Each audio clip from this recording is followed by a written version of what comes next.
کہ وہ اسبع الناس سرقۃ الذی یسرق من صلاتی، لوگوں میں سے برا ترین چور وہ شخص ہے جو اپنی نماز کے حوالے سے چوری کرتا ہے۔ کیوں برا چور وہ کیسے ہے کہ وہ چوری بھی کرتا ہے، اس کو حاصل بھی کچھ نہیں ہوتا۔ صحابہ کرام نے پوچھا یا رسول اللہ صلی اللہ علیہ وسلم وہ کیسے چوری کرتا ہے نماز؟ آقا علیہ السلام نے فرمایا کہ وہ نماز کے رکوع اور سجود کو پورا نہیں کرتا۔ لا یتم رکوعها ولا سجودها، اس کے رکوع اور سجود جو ہے وہ پورے نہیں ہوتے۔ تو جو آدمی اپنے رکوع سجود وہ صحیح طریقے سے نہیں ادا کرتا تو وہ ایک چور کے ساتھ اس کی تشبیہ دی گئی۔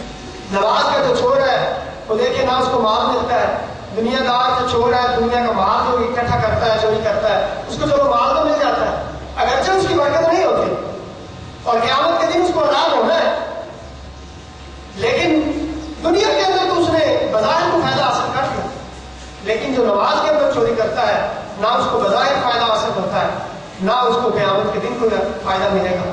اپنا وقت بھی لگایا لیکن نماز پھر بھی قبول نہ ہو۔